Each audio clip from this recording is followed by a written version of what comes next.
News, सच जरूरी है। मनीष सिसोदिया ही है शराब घोटाले के मास्टरमाइंड। सबूत देखने के बाद कोर्ट का फैसला, जमानत खारिज। नमस्कार, मैं हूं आपके साथ सोनल और आप देख रहे हैं मनीष न्यूज नेटवर्क। तो आइए खबर जानते हैं विस्तार से। दिल्ली के पूर्व उप मुख्यमंत्री मनीष सिसोदिया की जमानत याचिका को ठुकराते हुए दिल्ली की अदालत ने बेहद अहम टिप्पणी की है। दरअसल अदालत ने अपने फैसले में कहा है कि सिसोदिया ही दिल्ली शराब घोटाले के मास्टरमाइंड है। उन्हें रिश्वत के रूप में 90 से 100 करोड़ रुपए मिलने वाले थे। अपने 34 पन्नों के फैसले में स्पेशल जज के M.K. नागपाल जी ने कहा कि आपराधिक साजिश में सिसोदिया ने ही सक्रिय भूमिका निभाई थी। स्पेशल कोर्ट के यहाँ तक कहा कि सारे सबूत आम आदमी पार्टी आपके नेता सिसोदिया के खिलाफ है। न्यायमूर्ति स्पष्ट तौर पर यह इशारा कर रहे हैं कि सिसोदिया करप्शन में पूरी तरह से लिप्त थे। सिसोदिया को गिरफ्तार करके सीबीआई ने कोई गुनाह नहीं किया। स्पेशल जज M.K. नागपाल जी ने कहा कि सिसोदिया को गिरफ्तार करके सीबीआई ने कोई अपराध नहीं किया है। न तो सीबीआई ने सर्वोच्च न्यायालय के किसी आदेश की अवहेलना की है और न ही उच्च न्यायालय की। सीबीआई ने सिसोदिया को तभी अरेस्ट किया जब एजेंसी को लगा कि ये अत्यंत आवश्यक था।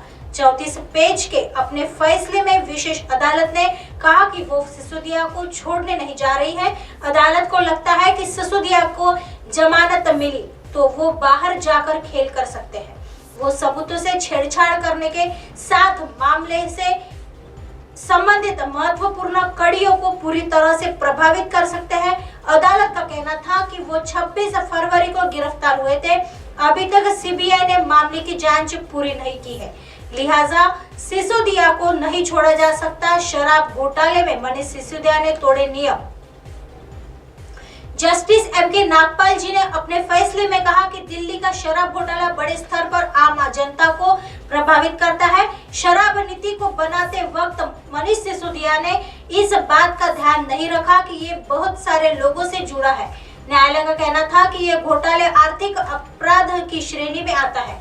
अदालत ने कहा कि साउथ की लॉबी को ध्यान में रखकर ये पूरा खेल रचा गया। उन्हें लाभ पहुंचाने के लिए नियम तोड़े मरोड़े गए। रिश्वत की रकम में से 20 से 30 करोड़ रुपए विजय नायर, अभिषेक बोईपल्ली और अभिषेक अरो विदेशी मीडिया नहीं तय करेगा भारत की दिशा और दशा, बोले सूचना प्रसारण मंत्री अनुराग ठाकुर। केंद्रीय सूचना और प्रसारण मंत्री अनुराग ठाकुर ने रविवार यानी 2 अप्रैल को महाराष्ट्र के नागपुर से विदेशी मीडिया पर निशाना साधा। आइए बढ़ते हैं अगली खबर की तरफ। मानहानि मामला, राहुल गांधी को संविधान पर भरोसा नहीं, संबित पात्रा ने क्यों कही ये बात।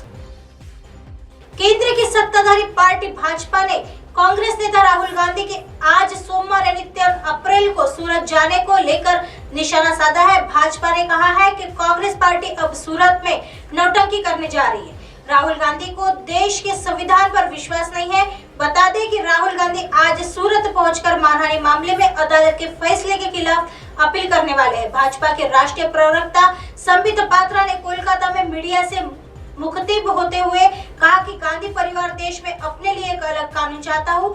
अदालत के फैसले के खिलाफ अपील करने के नाम पर कांग्रेस पार्टी सूरत में हुड़दंग करने जा रही है। उन्होंने पूछा कि अपील राहुल गांधी को करना है तो उनके साथ कई मुख्यमंत्री सूरत क्यों जा रहे हैं। भाजपा प्रवक्ता ने कहा कि पूरे लश्कर के साथ राहुल गांधी का सूरत जाना न्याय व्यवस्था और पर दबाव डालने जैसा है। राहुल को संविधान पर विश्वास नहीं है। उन्होंने पूछा कि क्या सच नहीं है कि राहुल गांधी ने ओबीसी समाज को गाली दी है और पूरे लश्कर के साथ सूरत जा रहे हैं। भाजपा ने सवाल पूछते हुए कहा कि आप ओबीसी समाज से इतनी घृणा क्यों करते हो, देश की न्यायपालिका में आपका भरोसा क्यों नहीं है, भारत के लोकतंत्र के लिए आपके भीतर इस तरह की नफरत क्यों है, क्या आपका सूरत जाना ओबीसी के जख्मों पर नमक लगाने जैसा नहीं है। आइए बढ़ते हैं अगली खबर की तरफ। सपा के झांसे में न आए दलित समाज, लखनऊ से बसपा सुप्रीमो मायावती का संदेश। उत्तर प्रदेश निकाय और लोकसभा चुनाव की तैयारी में लगी बहुजन समाज पार्टी बसपा की प्रमुख मायावती ने दलितों को लखनऊ से संदेश दिया है। मायावती ने कहा कि राज्य में बसपा के कमजोर होने संबंधी दुष्प्रचार से दलित समाज सतर्क रहे। उन्होंने आम जनता को भी सावधान करने की सलाह दी।